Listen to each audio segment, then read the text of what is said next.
দর্শক, স্বাগত সবাইকে আমাদের সরাসরি আয়োজন নিয়মিত টকশো। এই সময়ে আমি জহিরুল আলম আজ আপনাদের সঙ্গে আছি। অতিথিদের সঙ্গে আলাপ করব দিনের শিরোনামগুলো এবং আলোচনার বিষয়বস্তু সম্পর্কে একটু ধারণা দিয়ে রাখি। আজকে পার্লামেন্টে প্রধানমন্ত্রী বক্তব্য রেখেছেন, বিভিন্ন প্রশ্নের উত্তর দিয়েছেন। উনি বলেছেন যে অসাধু ব্যবসায়ীরা দাম বাড়িয়ে জনগণকে দুর্ভোগে ফেলছে এবং এতে কারো ইন্ধন থাকতে পারে। তিনি ইঙ্গিত করেছেন কোনো গোষ্ঠীর প্রতি, এবং এটাও বলেছেন যে গণ অভ্যুত্থান ঘটিয়ে দাবি আদায় করা বিষয়ে যে বিরোধী দল থেকে যে বক্তব্য এসেছে সেই বক্তব্যগুলো এখন প্রতিনিয়ত আলোচিত হচ্ছে। সংসদেও বিরোধী দলীয় সদস্যরা কথা বলছেন, সংসদের বাইরেও বলছেন। বিএনপি মহাসচিব মির্জা ফখরুল ইসলাম বলছেন যে বিএনপির গণজোয়ারে ভয় পাচ্ছে সরকার। তবে আওয়ামী লীগের নেতৃবৃন্দ মাঠে আছেন, তারা নানা কর্মসূচি নিয়ে সক্রিয় আছেন, নেতাকর্মীরা।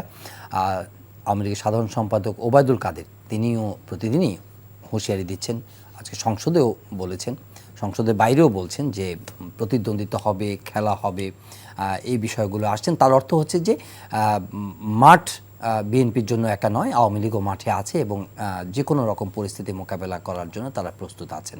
বিএনপি এখন তাদের ধারাবাহিক যে বিভাগীয় গণজমায়েতগুলো তারা করছে, সেখানে বরিশালের জন্য এখন তারা প্রস্তুতি নিচ্ছে। তবে এর মধ্যেই গণপরিবহন যে বন্ধের ডাক এসছে, প্রতিপক্ষের আজকে মহড়া দিয়েছে ছাত্র সংগঠন, আওয়ামী লীগের ছাত্র সংগঠন, পুলিশের তৎপরতারও অভিযোগ বিএনপির পক্ষ থেকে আছে।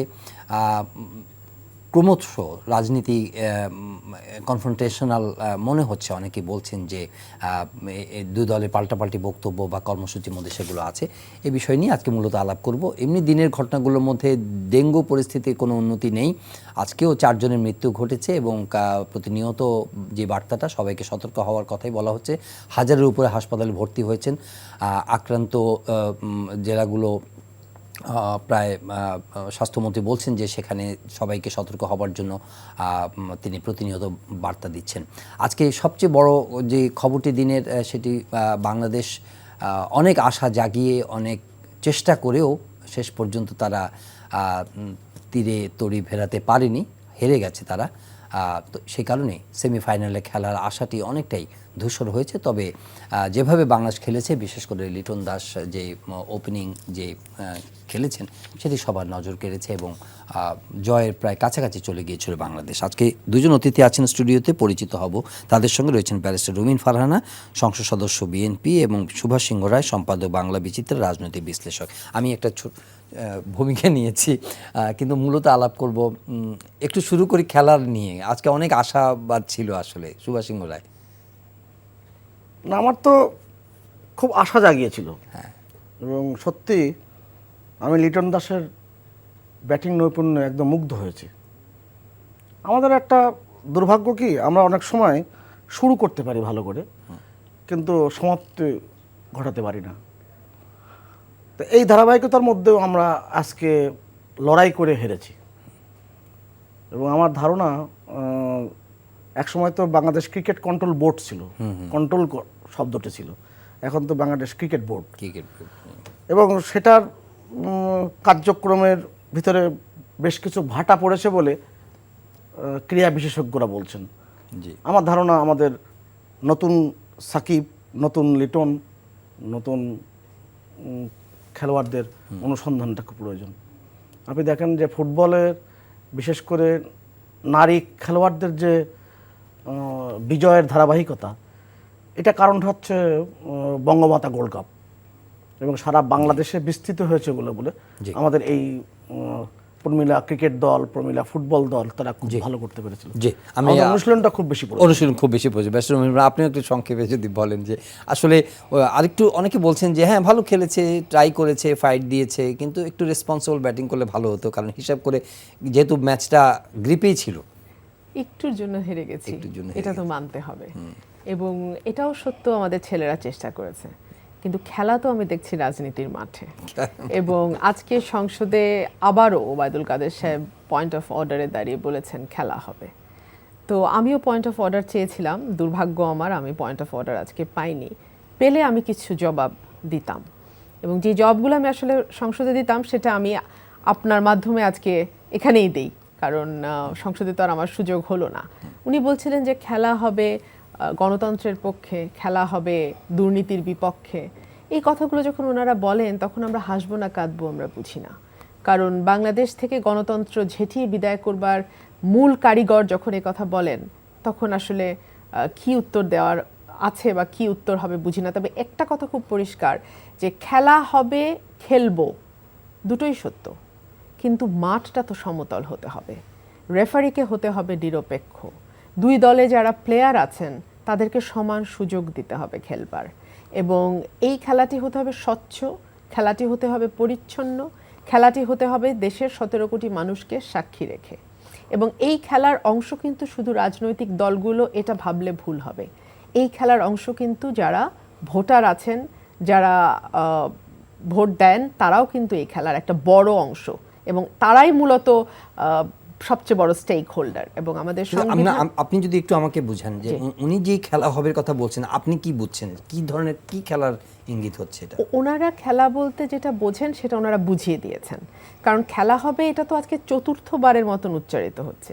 এর আগে তিনি দুবার বলেছেন, সংসদ শামীম ওসমানও বলেছেন, তো সরকারি দলের পক্ষ থেকে এটা 4 নম্বর বার। এর মধ্যেই আমাদের যেই জেলায় জেলায় সমাবেশগুলো, কনফ্রন্টেশনের বার্তা আছে সার্টেনলি, সেটাই আমি বলছি যে আমাদের যে 64টা জেলায় আমরা যে জেলায় জেলায় সমাবেশগুলো করেছি, আপনার জ্বালানির মূল্য বৃদ্ধি, সেই সঙ্গে অসম্ভব রকম দ্রব্যমূল্যের ঊর্ধ্বগতি, সেই সঙ্গে বিদ্যুতের রেশনিং, লোডশেডিং ইত্যাদি ইত্যাদি নিয়ে আমরা যেটা করেছি, সেখানে আমরা আমাদের 5 জন কর্মীকে একেবারে ব্রুটালি তারা খুন করেছে, পুলিশের গুলিতে মারা গেছে। 4 জন পুলিশের গুলিতে, 1 জন তাদের ক্যাডার বাহিনীর হামলায়। আমরা কয়েক হাজার আমাদের নেতাকর্মী আহত হয়েছে। বেশ কয়েকটা মিটিং আমি ব্যক্তিগতভাবে উপস্থিত থেকেছি, আমি দেখেছি হাতে ব্যান্ডেজ, মাথায় ব্যান্ডেজ নিয়ে আমাদের কর্মীরা এসছে। মানে তবু মিটিংয়ে একটু আসবো, একটু দেখবো ঢাকা থেকে কারা এসছেন, নেতাদের সামনাসামনি দেখবো। এইভাবে তাদেরকে মারা হয়েছে। 50,000-এর উপরে নেতাকর্মীর বিরুদ্ধে মামলা হয়েছে, নামধারী আসামি আছে কয়েক হাজার। তো খেলা হবে বলতে ওনারা আসলে কোন খেলা বোঝান আমরা বুঝি। খেলা হবে বলতে ওনারা বোঝান বিরোধী দলকে একেবারেই মাটির সঙ্গে মিশিয়ে দেওয়ার সব রকম চেষ্টা। খেলা হবে মানে যে কোনো উপায় নির্বাচনে জেতা, সেটা রাতের বেলা ব্যালট বাক্স ভরে হোক, বিনা প্রতিদ্বন্দ্বিতায় সংসদ গঠন করে হোক, যে কোনো উপায় হোক, নির্বাচনে জিততে হবে। নির্বাচন বলতে তো আসলে কিছু না, মানে ডাকাতি করে জিততে হবে।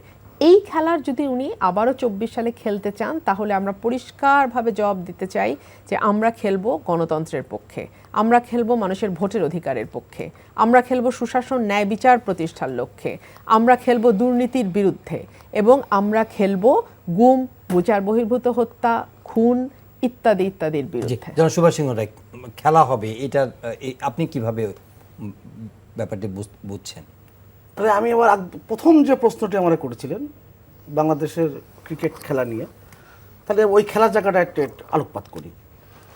একজন ব্রিটিশ খেলোয়াড়, তার নাম ছিল স্যার ডব্লিউ.জি. গ্রেস, তাকে বলা হতো ফাদার অফ দ্য ক্রিকেট, এবং তিনি একজন চিকিৎসকও ছিলেন।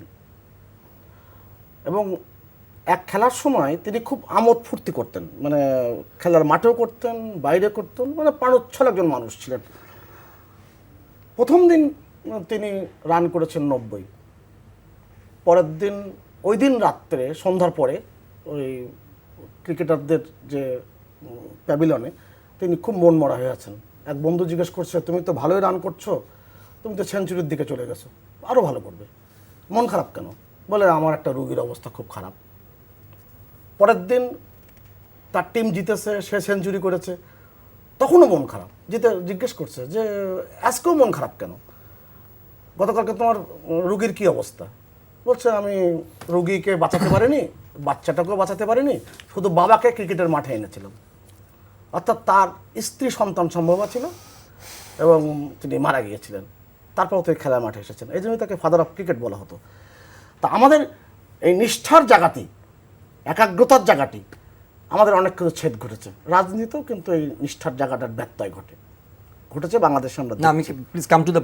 আমি পয়েন্টে আসি, যেটা ব্যারিস্টার রুমিন ফারহানা বললেন যে খেলা হবে, এই যে বহুল প্রচলিত এখন হয়ে গেছে। আসলে ওবায়দুল কাদের আওয়ামী লীগের সাধারণ সম্পাদক, সড়ক ও সেতু মন্ত্রী, তিনি পার্লামেন্টে যেটা বলেছেন আমি শুনেছি আজকে। তিনি বলেছেন যে মূলত প্রতিদ্বন্দ্বিতা হবে, এবং এই প্রতিদ্বন্দ্বিতার জায়গাটি তিনি স্পষ্ট করেছেন, কাদের বিরুদ্ধে খেলা হবে, কার বিরুদ্ধে বাংলাদেশ আওয়ামী লীগ লড়বে, সেই প্রত্যয় তিনি ব্যক্ত করেছেন। অতএব এটাকে অন্যভাবে ব্যাখ্যা করার কিছু নাই, কেননা আমি একটা কথা খুব স্পষ্ট করে মনে করি, যেই টান টান উত্তেজনার পরিবেশ আমরা এখন দেখছি, আমার ধারণা আগামী 2-3 মাস এই উত্তেজনার পারদ উঠবে, নভেম্বর ডিসেম্বর উঠবে। মানে ওইটাকে কি খেলা বলা হচ্ছে? ওটাকে এক এক সময় এক একভাবে এক একজন ব্যাখ্যা করছেন। আওয়ামী লীগের পক্ষ থেকে একটা ব্যাখ্যা আসছে, বিএনপির পক্ষ থেকে একটা হুঙ্কার আসছে, সব মিলে একটা পরিস্থিতির জায়গা তৈরি হয়েছে। এতে মানুষ শঙ্কিত হচ্ছে। বিএনপির হুঙ্কারটা কি ধরনের? আপনি বললেন যে যুদ্ধ অপরাধীর দায়ে তিনি দোষী সাব্যস্ত হয়েছেন, যার ফাঁসি রায় কার্যকরী হয়েছে, তার সন্তান রাজনীতিতে আসতেই পারে, কথা বলতেই পারে, হুঙ্কারও দিতে পারে, কিন্তু তিনি যে কথাটা বলেছেন সেটা কিন্তু খুবই মনে রাখার মতন বিষয়। তিনি বলেছেন আওয়ামী লীগের নেতাকর্মীদের বাড়ি বাড়িতে যে তল্লাশি চালানো হবে, খুঁজে খুঁজে বের করা হবে। এইটা যদি এখন এক যে পরিবারের সন্তানের কাছ থেকে আমরা এই কথাগুলো শুনেছি, এইটাতে আওয়ামী লীগ খুব এমনভাবে নিয়েছে, এবং আমার ধারণা আওয়ামী লীগের সমর্থকরা তারা আরও বেশি অনুপ্রেরণার জায়গা তৈরি হচ্ছে। 10ই ডিসেম্বর নিয়েও কি কোনো মানে এক ধরনের কাজ করছে কিনা সরকার এই দলের মধ্যে? না, সেটা তো থাকবে। একটা যখন রাজনীতি, যখন মাঠ উত্তপ্ত হয়ে যায়, একদিকে যখন কার্যক্রম চলছে, বিভিন্ন মহাসমাবেশ হচ্ছে, এগুলো তো খুব স্বাভাবিক। এবং বাংলাদেশের মানুষের ভিতরে তো অনেক উদ্বেগ উৎকণ্ঠার জায়গা তৈরি হয়ে আছে ইতিমধ্যেই। 2013-14 সেই ভয়ঙ্কর পরিস্থিতির কথা মানুষের মনে আছে। আমরা বলছি বটে যে গাড়ি বন্ধ করা হচ্ছে, পরিবহন শ্রমিকদের ডাকে কিংবা পরিবহন মালিক শ্রমিকদের ডাকে, এবং সেটার মধ্যে সরকারের সাথে সংশ্লিষ্টতা খোঁজা হচ্ছে। তা সংশ্লিষ্টতা খুঁজতে গেলে বিএনপির উচিত নিজের দলের দিকে তাকানো, কেননা যিনি এই মালিক শ্রমিকদের মধ্যে নেতৃত্বের অবস্থানে আছেন, তিনি তো পাবনা জেলার থেকে এসেছেন। তিনি বেগম খালেদা জিয়ার খুব কাছে বিশেষ সহকারী ছিলেন, এখন আছেন কিনা জানি না। তিনি তো কোকর আরাফাত রহমান কোকর মৃত্যুর পর মাননীয় প্রধানমন্ত্রী যখন বেগম খালেদা জিয়ার বাড়িতে গিয়েছিলেন, সেই তো দরজা বন্ধ। আপনি বলতে চাচ্ছেন যে ধর্মঘট বা পরিবহনের নেতারা সব একজোটই আছেন, তাদের নির্দেশেই তাদের এখানে তো বামপন্থীদের বাসদ নেতা ওসমান সাহেবও আছেন, একটা এখানে জাতীয় পার্টির নেতা রয়েছেন, এখানে বিএনপির নেতা রয়েছেন, আওয়ামী লীগের নেতা রয়েছেন। ব্যাস রুমিন ফারহানা, আজকে আপনি সংসদে ছিলেন, প্রধানমন্ত্রী অনেক কথা বলেছেন, তার মধ্যে একটি দেখতে পাচ্ছি যে সংকটের সুযোগ নিয়ে বিরোধী দল অশান্ত পরিবেশ সৃষ্টির চেষ্টা করে যাচ্ছে। বিরোধী দল বেশ কিছু কর্মসূচি করেছে, আরও সামনে বেশ কিছু কর্মসূচি আছে, এবং বডি ল্যাঙ্গুয়েজে মনে হচ্ছে এটা এর আগেও কিন্তু বলা হচ্ছে লাঠিসোঁটা নিয়ে যাওয়া, তারপরে এক ধরনের মারমুখী কিছু বক্তব্য আসছে, সবসময় না, সবার ক্ষেত্রে নয়, কারো কারো কাছ থেকে কিছু মারমুখী বক্তব্য আসছে। ডিসেম্বরকে কেন্দ্র করে এর মধ্যেও কিছু বক্তব্য আসছে। তো এগুলো সরকারকে এক ধরনের কি বলে মানে প্রিএমটিভ মেজার নিতে সাহায্য করছে কিনা, যে খেলা হবে কথাটা আসছে, যেটা আপনাদের বক্তব্য থেকে বিষয়গুলো উত্তেজনা ছড়াচ্ছে কিনা?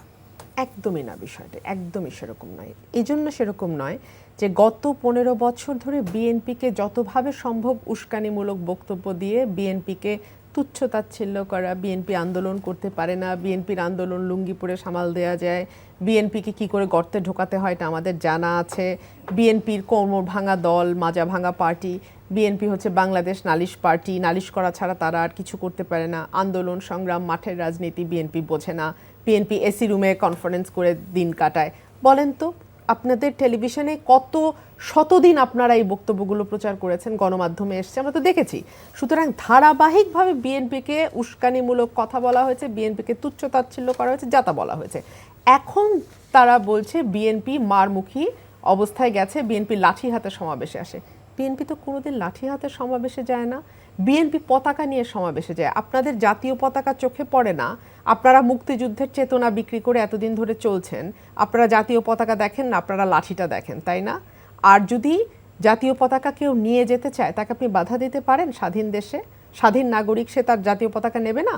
সেটা কি সে আঙ্গুলে বাঁধবে, কানে বাঁধবে, মাথায় বাঁধবে, গলায়, কোথায় বাঁধবে? সে তো লাঠিতেই নেবে। জাতীয় পতাকা যখন 26শে মার্চ বা 16ই ডিসেম্বরের আগে যখন জাতীয় পতাকা আমরা পথে দেখি, শত শত জাতীয় পতাকা, তখন কোথায় দেখি? লাঠির মাথায় তো বাঁধা থাকে, পতাকা তো সেখানেই থাকে। এক। আর দুই হলো সেলফ ডিফেন্স বলে একটা শক্ত ডিফেন্স আছে আইনে, আপনি নিশ্চয়ই আমার চেয়ে ভালো জানেন সেটা। এবং এটা এমন ডিফেন্স যে আপনাকে যদি কেউ, আপনি আশঙ্কা করেন যে আপনাকে শারীরিকভাবে আহত করবে, আঘাত করবে, আপনি আগেই আঘাত করতে পারেন। তো সেইভাবে আপনারা মানে 5 জনকে আমরা হারিয়েছি, জীবন দিয়েছে, হাজার নেতাকর্মী আমাদের ব্রুটালি তাদেরকে আঘাত করা হয়েছে। তো তারা প্রিএমটিভ মেজার যেটা আপনি বলছিলেন, আগাম একটা ব্যবস্থা, আগাম ব্যবস্থা আমাদের নেওয়ার অধিকার নাই, আগাম ব্যবস্থা আমাদের জীবনের কোনো দাম নাই। ওনারা আমাদেরকে সাপের মতন পিটিয়ে মারবেন, ওনারা আমাদেরকে পানিতে ফেলে ডোবাবেন, ওনারা আমাদেরকে আগুনে ফেলে পোড়াবেন, ওনারা আমাদেরকে লাঠি দিয়ে পিটিয়ে মানে তক্তা করবেন, আর আমরা তাকায় তাকায় দেখবো আর গোলাপ ফুল নিয়ে যাব শোভাযাত্রা করতে। এটা যদি ওনারা মনে করে থাকেন তো ওনারা বোকার স্বর্গে বাস করছেন। আরেকটা বিষয়, আমাদের যে জনসমাবেশগুলো হচ্ছে তাতে আপনারা দেখেছেন যে কিভাবে বাধা দেওয়া হয়েছে। আমি কোনো তর্কে যাব না, সরকারি দল, বিরোধী দল, বাসদ, জাসদ, ওয়ার্কার্স পার্টি, কোন দলের নেতা শ্রমিক দলে মানে কি বলে আপনার ফেডারেশনে আছে আর কোন দলের নেতা মালিক ফেডারেশন আছে, সেই আলাপেই আমি যাব না। বিবিসি বাংলা শ্রমিক এবং মালিক দুই পক্ষের ইন্টারভিউ নিয়েছে, দুই পক্ষই বলেছে সরকারের চাপে, সরকারের মানে প্রত্যক্ষ এবং পরোক্ষ চাপে তারা বাধ্য হয়েছে এই ডাকতে, কি বলে মানে বাস বন্ধ, মানে গণপরিবহন বন্ধের এই আহ্বান জানাতে। তাদের কোনো রকম কোনো ইচ্ছা ছিল না। এবং it is very significant, this is the first time আমি দেখলাম যে তারা একেবারে নাম ধাম সহ মিডিয়ায়, বিবিসি বাংলায় কথা বলতে বিন্দু মাত্র দ্বিধা করেনি। তারা বলেছে সরকারের চাপে, সরকারের কারণে, সরকারের মদদে তাদের বাধ্য হচ্ছেন তারা বাস বা গণপরিবহন বন্ধ রাখতে। কিন্তু এই যে আপনি বাস গণপরিবহন বন্ধ রাখলেন, এটা তো আপনার দেউলিয়াত্বের প্রমাণ।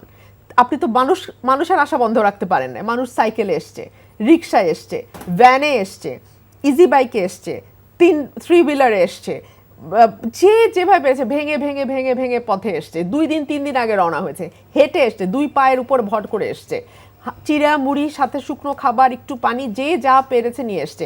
আমি ফেসবুকে দেখছিলাম যেই বিভাগগুলোতে, চট্টগ্রাম বিভাগ, ময়মনসিংহ, তারপরে আপনার খুলনা, এই প্রত্যেকটা যে জায়গাগুলোতে, রংপুর মিটিং হয়েছে, সবগুলোতে আমি দেখেছি যে মানে প্রতিটা বিভাগেই স্ট্যাটাস দেওয়া হয়েছে, কেউ না কেউ আননোন পার্সন, খুব নোন ফিগার বা বড় নেতা না সেরকম কেউ না, ওই এলাকারই মানুষ, যে আপনাদের যদি রাতে থাকার একেবারে কোনো জায়গা না থাকে এই নাম্বারে যোগাযোগ করুন, মানে তারা একটা ব্যবস্থা করবে। যদি রাতে খাবারের কোনো ব্যবস্থা না থাকে এই নাম্বারে যোগাযোগ করুন।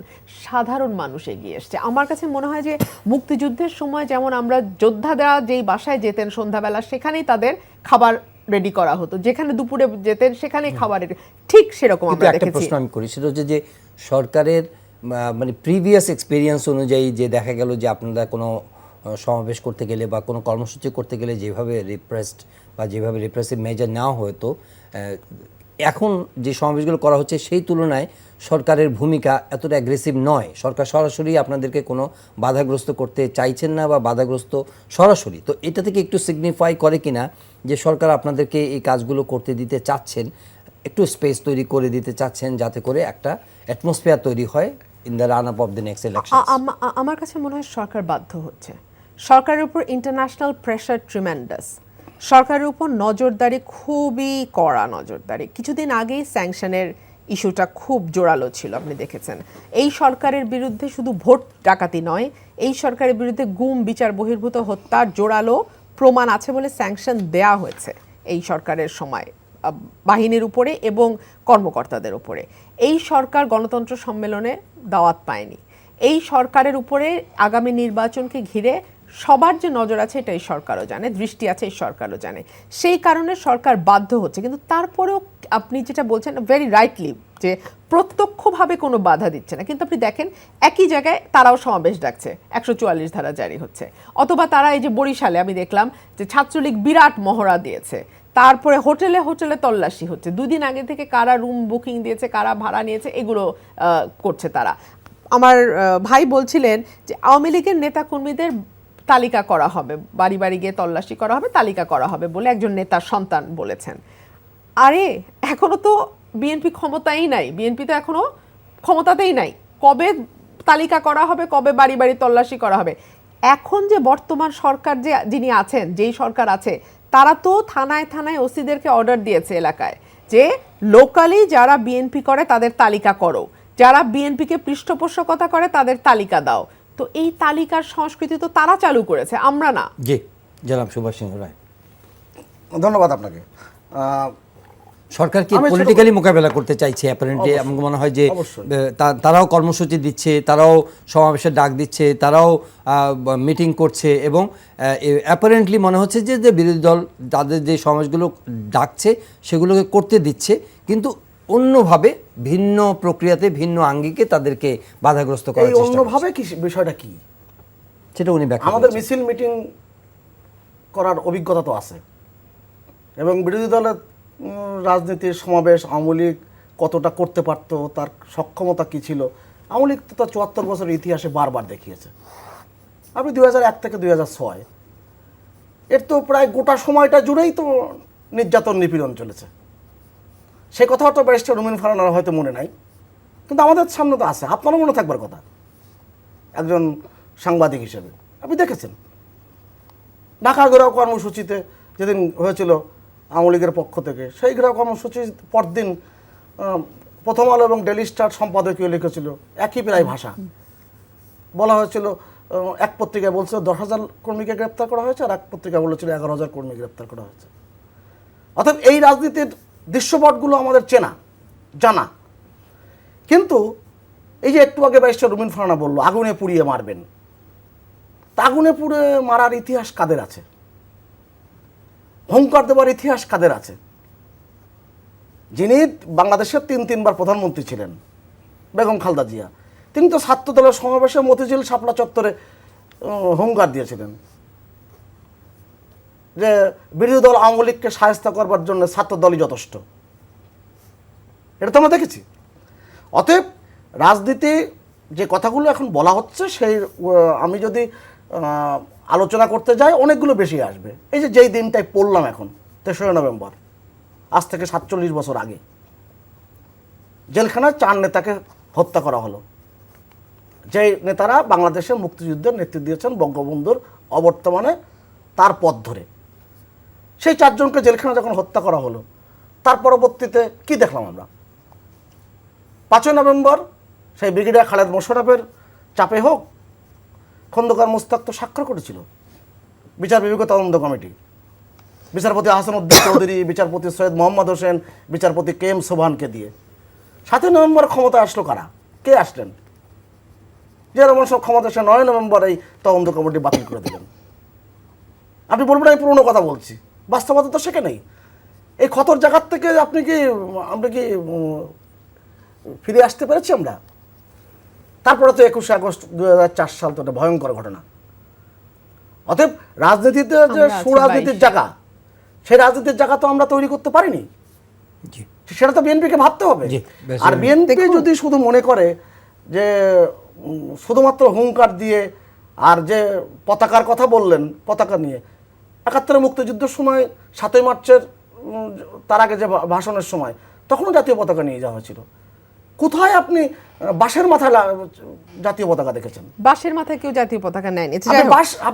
আপনি বাঁশ নিয়ে আসতে বলছেন, লাঠি নিয়ে আসতে বলছেন। হ্যাঁ, নিশ্চয়ই আপনারা যারা সাপের মতন আমাদেরকে দাঁড়ান, সাপের মতো আমাদেরকে পিটিয়ে মারার কথা চিন্তা করেন, তাদেরকে সাবধান করে দিচ্ছে, এই চিন্তা করবেন না। আজকে প্রধানমন্ত্রীকে আমি একটা প্রশ্ন করেছিলাম সংসদে, প্রশ্ন করেছিলাম প্রথম আলোর রেফারেন্সে, ডিটেইলড কোয়েশ্চেন, যে আমাদের 68% মানুষ তারা খাবার খরচ মেটাতে গিয়ে হিমশিম খাচ্ছে। আমাদের যে থিঙ্ক ট্যাঙ্ক সিপিডি তারা বলছে যে আমাদের দক্ষিণ এশিয়াতে খাবারের দাম বাংলাদেশের সবচাইতে বেশি। আপনি নিজে বলছেন দুর্ভিক্ষ আসছে। 42টা দেশের যে তালিকা দেয়া হয়েছে, ওয়ার্ল্ড ফুড প্রোগ্রাম বলছে সেই 42টা দেশের তালিকার মধ্যে বাংলাদেশ একটি। তো সুতরাং আপনি মূল্যস্ফীতি আমাদের সরকারি হিসেবে 9.5, বেসরকারি হিসাবে এটা ডাবল ডিজিটে বহু আগেই চলে গেছে। সো ওভারঅল আপনি কিভাবে সামলাবেন বলে ভাবছেন? এবং আমি প্রথম আলোর যে আজকে হেড নিউজ সেটা হচ্ছে চাল আটা ভুট্টার দামের রেকর্ড, তো এটা আমি প্রশ্ন করেছিলাম। তো এই প্রশ্নটা করার সাথে সাথে মাননীয় প্রধানমন্ত্রী বলেছেন যে কিছু পত্রিকা উল্টা পথে চলে। উনি যে এটা প্রথম আলো, ডেইলি স্টারকে মিন করেছেন, এটা আজকের রিপোর্ট পড়লেই আপনি এটা খুব পরিষ্কার হয়ে যাবেন। সেই প্রথম আলো রেফারেন্স দিচ্ছেন সুভাষ সিংহ রায় বোঝানোর জন্য যে 2000 কত সালে বিএনপির আমলে 2001 থেকে 6 তাদের 8000 না 10,000 কর্মী গ্রেফতার আপনার কাছে ওইটাও ক্রেডিবল না। আমি সেটা বলছি না, আমি বলছি যখন রিপোর্ট তাদের পক্ষে যায় তখন প্রথম আলো খুব এটা ভালো। বাংলাদেশের বাস্তবতায় দুই পক্ষের জন্য সেম। কিন্তু বাংলাদেশের ইতিহাসে নজিরবিহীন একটা কাণ্ড হয়েছে এই সরকারের সময়। প্রথম আলো এবং daily star, reporters without borders তার 2 বছর আগের রিপোর্টে বলছে প্রথম আলো, ডেইলি স্টার প্রধানমন্ত্রীর দফতরে ঢুকতে পারে না। এটার জন্য অবশ্য রিপোর্টার্স উইদাউট বর্ডার্সের দরকার নেই। প্রধানমন্ত্রী নিজেই বলেছেন এই দুটো পত্রিকা আমি পড়ি না, এই দুটো পত্রিকা আমার দপ্তরে আমি অ্যালাউও করি না। তো সুতরাং এই পত্রিকার রেফারেন্স দিয়ে যখন উনি বিএনপিকে ঘায়েল করতে চান, তখন তো উনি ওনার নেত্রীর বিরুদ্ধে গিয়ে কথা বলছেন, কারণ ওনার নেতৃত্বে পত্রিকা রিলাই করে না। উনি কেন রিলাই করবেন এই পত্রিকা? এই পত্রিকার রেফারেন্স তো ওনার নেত্রী বিশ্বাস করেন না, উনি কেন বিশ্বাস করবেন? এটা তো বিশ্বাস করা ওনার জন্য সহি না, ঠিক না। আর 2001 থেকে 6 যে সরকারটি ছিল ওটা গণতান্ত্রিক সরকার ছিল। আপনি রেসপন্ড করছিলেন যে বিএনপি কাজই হলো যে একটা অস্থিরতা তৈরি করে, এবং সেটা প্রধানমন্ত্রী আজকে ইঙ্গিত করেছেন, এবং আপনারা মানে নিয়মতান্ত্রিকভাবে কিছু করার পরিকল্পনা আছে বলে আপনাদের আপনি আমাকে বলেন তো, জহির ভাই, 3 মাস ধরে তো বিএনপির কর্মসূচি চলছে। আমরা প্রথমে জেলা পর্যায় থেকে শুরু করে এখন বিভাগীয় পর্যায়ে গেছি। একই সঙ্গে আমি সকলের অবগতির জন্য বলি, আমরা মিডিয়া সেলের পক্ষ থেকে কিন্তু বিভাগীয় গোল টেবিলের বৈঠক আয়োজন করেছি, এবং প্রতি সপ্তাহে আমরা যাচ্ছি। যেমন আগামীকাল খুলনা যাব আমরা, পরশুদিন আমাদের খুলনায় মিটিং, তারপরে দিন তো বরিশালে আমাদের বিভাগীয় সমাবেশ। একটা জায়গায় কোথাও কোনো রকম কোনো সহিংসতা, কোনো রকমের কোনো গোলমাল বা হট্টগোল বা কোনো রকমের কোনো বিশৃঙ্খলার খবর কি আপনাদের নজরে এসছে? আসেনি। আমরা কিন্তু খুবই শান্তিপূর্ণভাবে আমাদের সমাবেশগুলো করছি। এখন আওয়ামী লীগ যদি, যেমন আজকে বরিশালে আমি যেটা দেখছিলাম, যে তারা যে ধরনের উস্কানিমূলক স্লোগান দিতে দিতে মহড়া করেছে ছাত্রলীগ, এই উস্কানিতে তো আমারই মেজাজ খারাপ হয়ে যায়। তো আমাদের যারা ইয়াং ছেলেমেয়েরা আছে, আমাদের ছাত্র দলের ছেলেরা আছে, যুব দলের ছেলেরা আছে, তাদের তো ডেফিনেটলি এই ধরনের উস্কানিমূলক কথা তারা রিয়্যাক্ট করতেই পারে। করেনি তারা রিয়্যাক্ট করেনি। এবং এতগুলো সমাবেশ যে আমরা ধারাবাহিকভাবে করেছি, সেখানে কোথাও কোনো রকমের ঝামেলা হয়নি। ঝামেলা যেটা হয়েছে সেটা হচ্ছে পুলিশ আমাদেরকে ঝামেলা করেছে, লোকাল যে আওয়ামী লীগ আছে তারা ঝামেলা করেছে, ঝামেলা করার চেষ্টা করেছে। কিন্তু আমরা কিন্তু সর্বোচ্চ ধৈর্যের পরিচয় দিয়েছি, সর্বোচ্চ সহিষ্ণুতার পরিচয় দিয়েছি, এবং আমরা আমাদের যে কাজ সেটা আমরা আমাদের মতো করেছি। দেখা গেছে অনুমতি নিয়ে, একটা জায়গার অনুমতি নিয়ে আমাদেরকে 10 বার ঘোরানো হয়েছে, আমাদের মাইক সরিয়ে দেওয়া হয়েছে। আমাদের জেলা যে সমাবেশগুলো হয়েছে, আমরা দেখা গেছে ছোট্ট ট্রাকের উপরে, পিকআপের উপরে দাঁড়িয়ে, একেবারে গ্রামের শেষ প্রান্তে দাঁড়িয়ে আমাদের মিটিং করতে হয়েছে, কিন্তু আমরা কিন্তু চালিয়ে গেছি। আমরা কোনো রকমের কোনো সহিংসতা, কোনো রকমের কোনো উস্কানি, শান্তিপূর্ণভাবে আমরা করেছি। জনাব সুভাষ সিংহ রায় একটি ইঙ্গিত না, উনি সরাসরি বলেছেন যে সরকার যে স্পেসটা, এটা কিন্তু দৃশ্যমান যে তারা করতে পারছে। আগের যে পরিস্থিতি ছিল যে যারা মাঠে নামতেই পারছে না, এই এমন অবস্থানে বড় বড় সমাবেশ তারা করছে। হ্যাঁ, পরিবহনের সংকট আছে, কিন্তু যে যেভাবে পারছে হাজির হচ্ছে। কিন্তু উনি যেটা ইঙ্গিত করেন সেটা হচ্ছে যে সরকার এমনি এমনি করছে না, সরকার কোনো চাপে আছে, দেশি বিদেশি চাপে আছে, এবং সে কারণেই তাদেরকে এই স্পেস তৈরি করে দিতে হচ্ছে। আপনি কি মনে করেন? আপনি কি মনে করেন বঙ্গবন্ধুর সুকন্যা আজকের প্রধানমন্ত্রী শেখ হাসিনা কিন্তু কোনো চাপে নত হন? এই অতীত ইতিহাসে আছে।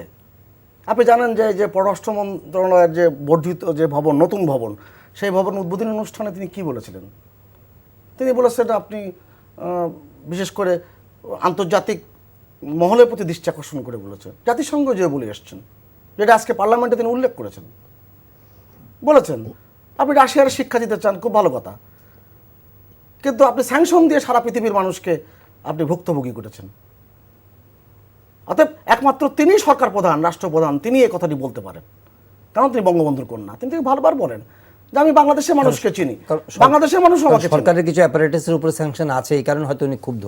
সেটা আপনি বলতেই পারেন, একটা কথা আপনি বলে দিতেই পারেন। হ্যাঁ, এবং এই যে এর পরবর্তীতে অনেক কথাই তো দেখলাম, অনেক জায়গার বললাম এটা হবে না, সেটা হবে না, এও যেতে পারবে না, সে যেতে পারবে না, কত কিছু এসছে, থাকুক, এই কথাগুলো থাকবে। উস্কানিমূলক বক্তব্যের কথা বলা হচ্ছে। আজকেও বিএনপির সিনিয়র যুগ্ম মহাসচিব যে বক্তব্য রেখেছেন পুরোটাই উস্কানিমূলক। তিনি শেখ পরিবারের সদস্যদের উপর আঘাত করেছেন।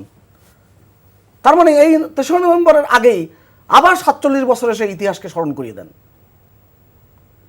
তো এই রাজনীতি বাংলাদেশের মানুষ কতটা গ্রহণ করবে, নিশ্চয়ই বিএনপি তার হারে হারে টের পাবে। এখন বাংলাদেশের মানুষকে বোকা হওয়ার কোনো কারণ নেই। আপনি জ্বালিয়ে পুড়িয়ে মানুষকে সারখার করতে চেয়েছেন, আর আপনি একটা কথা বারবার বলছেন যে দেখে নেবেন, 10 ডিসেম্বরের পরে দেখে নেবেন, বাংলাদেশ চলবে বেগম খালেদা জিয়ার কথায়। দেখি না, 10 ডিসেম্বর বেশ কাছে তো, 11 ডিসেম্বরে দেখবো আমরা, 12 ডিসেম্বরেও দেখব। অতএব এই আওয়াজ বিএনপি দিতেই থাকুক, অসুবিধা নেই। কিন্তু একটা কথা খুব পরিষ্কার করে একটু বলি, একদম খুব জোর দিয়ে বলি, বাংলাদেশের রাজনীতির ইতিহাস কিন্তু যেটা, সেটাকে বিএনপি কিন্তু মানতে হবে। বিএনপিকে বুঝতে হবে বাংলাদেশের মানুষ কি চায়। বাংলাদেশের মানুষ শান্তিতে থাকতে চায়। বাংলাদেশের মানুষ এই হুমকি বরদাস্ত করে না। রাজনৈতিক দলের নেতাকর্মীরা মিছিল করে আসবে, হেঁটে আসবে, দৌড়ে আসবে, এটা তো স্বাভাবিক। সেখানে এত উচলা হচ্ছেন কেন? আওয়ামী লীগ কোন সমাবেশ করতে পেরেছে বিএনপি শাসন আমলে? কোথায় করতে পেরেছে বলুন না? আপনি বললেন না যে পিক আপ ভ্যানের উপর দাঁড়িয়ে 2004 সালে 21শে আগস্টে গ্রেনেড হামলার সময় তাকে কোন জায়গায় সমাবেশ করতে দেওয়া হয়েছিল? ওই পিক আপ ভ্যানই তাকে ট্র্যাকের ওপরে সমাবেশ করতে হয়েছে। এবং সেই নিষ্ঠুর জায়গার থেকে আপনি তো এখনও তো সরে আসেননি, আপনি এখনও হুমকি দিচ্ছেন। আপনি বারবার বলছেন আপনি এটা করবেন সেটা করবেন, দেখা যাক বাংলাদেশের মানুষ দেখবে। জি, সরকার ভয় আছে। সরকার যে ভয় আছে তার একটা বড় প্রমাণ হচ্ছে প্রশাসনের ব্যাপক রদবদল। আপনারা দীর্ঘদিন আমরা এই সরকারকে দেখেছি প্রশাসনের ঘাড়ে ভর করে, প্রশাসনের উপর নির্ভর করে ক্ষমতায় আসতে এবং ক্ষমতায় থাকতে। এই সরকার প্রশাসনে বদলি, প্রশাসনের পদোন্নতি, প্রশাসনের নিয়োগ, সব কিছুর প্রতিটা ক্ষেত্রেই সরকার যেই কর্মকর্তার পরিবার, তার ব্যাকগ্রাউন্ড, তার ঠিকুজি কুলুজি সব টেস্ট করেছে। কোন মতাদর্শ আদর্শ, তার বাবা কোন মতাদর্শ আদর্শের ছিলেন, দাদা কোন মতাদর্শ আদর্শ ছিলেন, যতদূর সম্ভব তারা পিছনের দিকে গেছে এবং সব দেখে শুনে তারা প্রশাসনের নিয়োগ, পদোন্নতি, বদলি সব করেছে। এখন যখন একজনের পর একজন সচিবকে আপনার অবসরে দেয়া হচ্ছে, ওই চাকুরি বিধির ধারা দেখিয়ে যে 25 বছর হয়ে গেছে, এখন কারণ দর্শানোর কোনো দায় আর নাই, তো এটা তখন একটা কথা প্রমাণ করে যে সম্ভবত তারা নিরপেক্ষ একজনকেও আর রাখতে রাজি নয়। তিনি যে কথাটি বলছিলেন যে একেবারে অনুগত, বলা হচ্ছে যে জনস্বার্থে এগুলো। দেখুন, জনস্বার্থ কথাটা এত ব্যাপক যে আপনি এটার মধ্যে যে কোনো কিছুকে ঢুকিয়ে দিতে পারেন। যে একজনের মানে it could be anything, it is so vast and so মানে ভেগ যে এটা আসলে কোনো কারণ হতে পারে না। আর তাছাড়া চাকরি ভিত্তিতে তো বলাই আছে, কারণ দর্শানোরও আসলে কোনো প্রয়োজন নাই। এই ধারাটি ইটসেলফ কিন্তু আমাদের ল অফ ন্যাচারাল জাস্টিস যেটা, সেটার সঙ্গে সাংঘর্ষিক।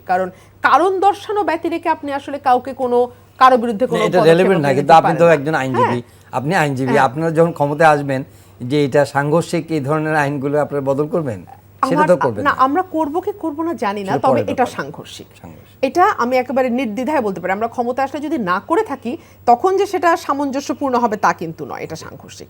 তো যাই হোক, এই সুযোগটা তারা নিচ্ছে। 1, 2 হচ্ছে একটা দল কতটা দেউলিয়া হলে তারা 15 বছর ক্ষমতায়, 16 বছর ক্ষমতায়, প্রশাসন তাদের হাতের নখের মানে উইদিন দেয়ার ফিঙ্গার টিপস আমরা যেটাকে বলি, একেবারে নখের আগার মধ্যে আছে প্রশাসন। তারা ক্যাডার বাহিনী তাদের একেবারে চোখ বন্ধ করে আছে, কিন্তু তারা বিএনপির সমাবেশ তাদের আত্মার পানি শুকিয়ে দিয়েছে। 10 তারিখ কি হবে এটা নিয়ে তাদের ঘুম হারাম হয়ে গেছে।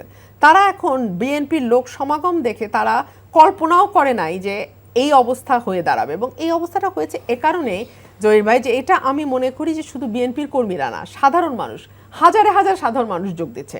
প্রথম আলো রিপোর্ট করেছিল, কয়েকজনের সাথে সাক্ষাৎকার নিয়েছে, তারা বলছে, প্রথম আলো বলছিল যে আপনারা রাতে কোথায় থাকবেন, আপনার বয়স 70, আপনার নানান রকম অসুখ আছে, আপনি খাবেন কি রাতে? বলে আমি কিচ্ছু জানি না ভাই, আমি আসছি, আমি ওখানে থাকবো, আমি খালি সমাবেশটা দেখতে আসছি, চোখের দেখা, আমার এরপরে মরে গেলেও আমার আর কোনো আফসোস নাই।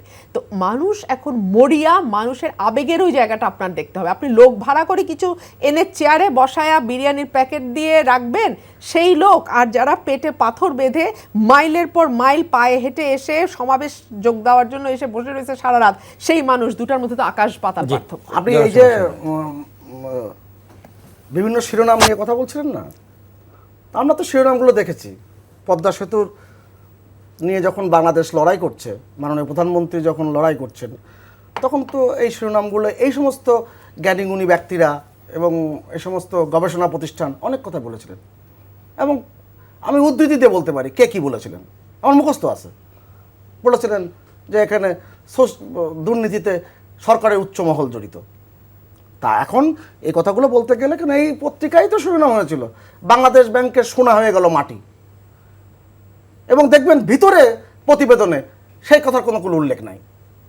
তো এগুলো দেখেছি আমরা, এই কথা আর উল্লেখ করে লাভ নাই। এখন হুঙ্কার রাজনীতির কোনো গুরুত্বপূর্ণ অংশ কিনা, আপনি মানুষকে ভয় দেখাবেন,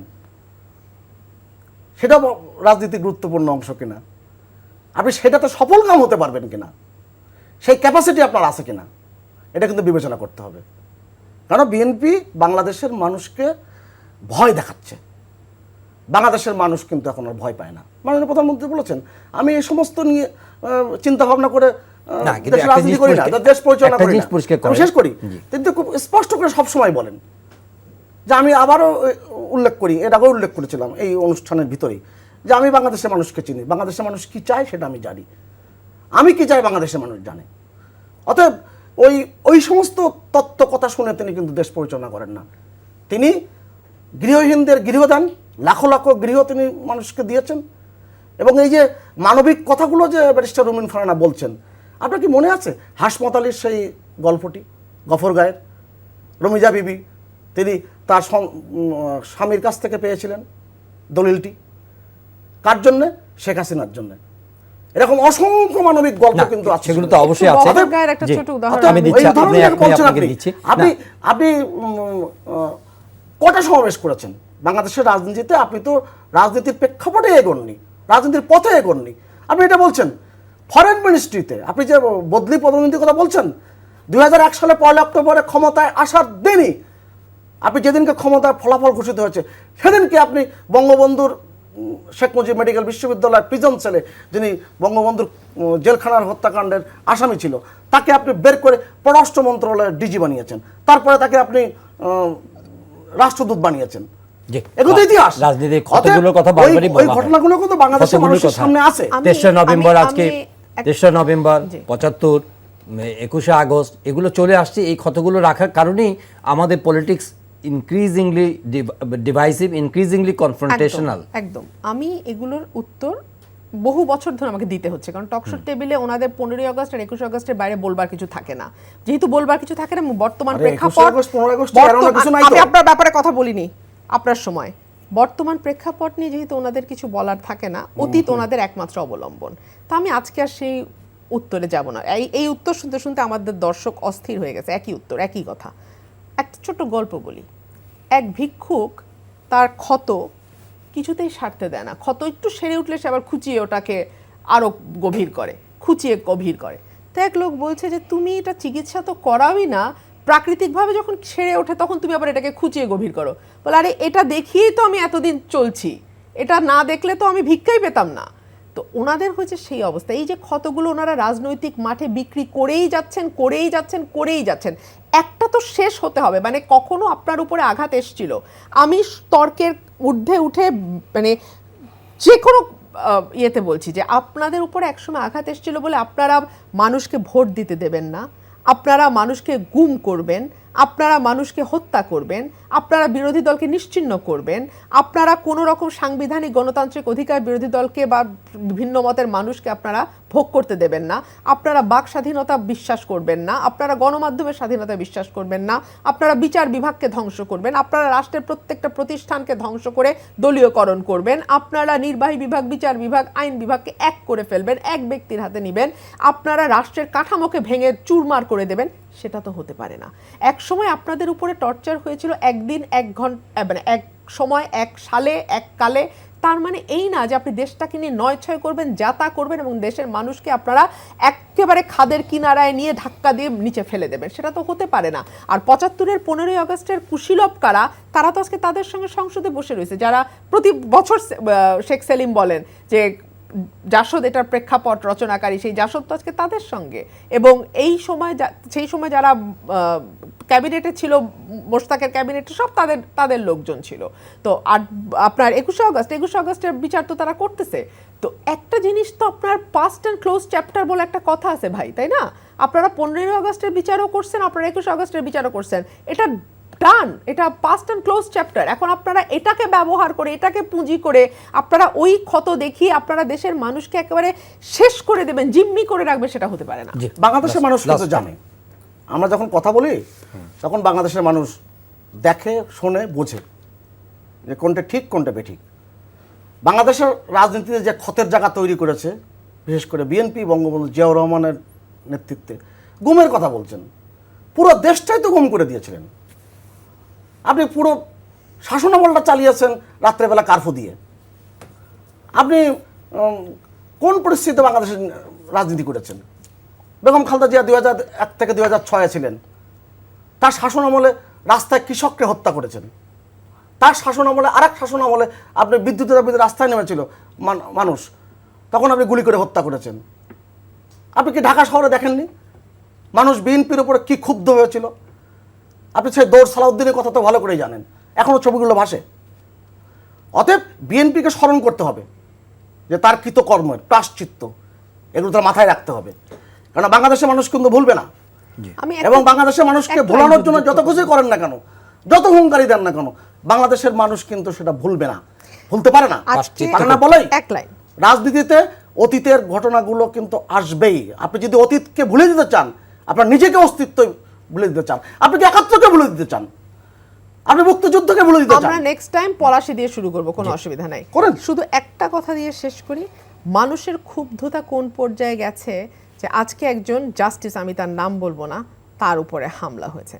মানুষ কিন্তু এখন দেয়ালে পিঠ থেকে যাওয়ার মতন ক্ষুব্ধ, এবং আমি অবাক হব না ওই দিন খুব নিকটে বলে আমি বিশ্বাস করি, যখন বিএনপির কর্মী সমর্থকের দরকার নেই, বিএনপির নেতা কর্মী সমর্থক সব বাদ দেন, সাধারণ মানুষ তাদেরকে রাস্তায় যেখানে পাবে সেখানে হেনস্থা করবে। এই দিন কিন্তু খুব নিকট, এবং এটা তারাও খুব ভালো মতো জানে। তার মানে আমি এতক্ষণ ধরে যা বললাম সেটাই সঠিক প্রমাণিত হলো। আমি মানুষের কথা, আর original colour is coming out. এবং আমি খুব স্পষ্ট করে বলি, বিচারপতি শামসুদ্দিন চৌধুরী মানিকের ওপরে যে হামলা করেছে, হামলা স্পষ্টভাবে দলীয় ক্যাডাররা করেছে। এবং আপনি মনে করবেন না এই হামলা করে আপনি পার পেয়ে যাবেন, কোন দলীয় ক্যাডার করেনি। বিএনপি তো কোনো কিছুই আন্দোলন করতে পারে না, বিএনপি কিছুই করতে পারে না, বিএনপি কিছুই পারে না, ষড়যন্ত্র পারে, বিএনপি কিছুই পারে না। আন্দোলন পারুক আর না পারুক, ষড়যন্ত্র কাকে বলে সেটা আওয়ামী লীগ দেখাইছে। 75 এর 15 আগস্ট কত বড় ষড়যন্ত্র নিজেদের ভিতর থেকে করে নিজের দলের নেতাকে নিশ্চিহ্ন করে পরিবার সহ। তো ষড়যন্ত্র কাকে বলে এটা আওয়ামী লীগের কাছ থেকে লিখে গেছেন যে বিএনপি কি এবার ষড়যন্ত্র করতে পারে। এবং সেই ষড়যন্ত্রের জায়গায় বাংলাদেশের মানুষকে যতই আপনি ভয় দেখান না কেন, বাংলাদেশের মানুষ কিন্তু ভয়ে ভীত না। ধন্যবাদ, মনে রাখতে হবে। ধন্যবাদ জনাব সুভাষ সিংহ রায়, ব্যারিস্টার রুমিন ফারহানা, আপনাদের দুজনকে আলোচনা চলতেই থাকবে।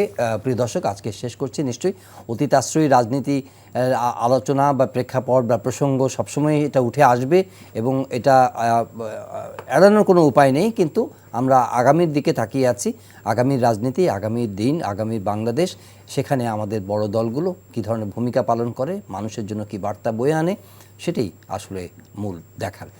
আজ এখানেই শেষ করছি। সবাই ভালো থাকবেন, দেখা হবে আবারও পরের অনুষ্ঠানে। চাইলে আপনারা অনলাইনে অনুষ্ঠানটি দেখতে পারেন, ভিজিট করুন ntvbd.com, ইউটিউব ভেরিফাইড ফেসবুক পেজে আমাদের জনপ্রিয় অনুষ্ঠান খবরের আপডেট চাইলে আপনারা জেনে নিতে পারেন। আর ডেঙ্গুর ব্যাপারে সতর্ক থাকুন, কোভিড তো আছেই, সবাই সতর্ক থাকুন, ভালো থাকুন।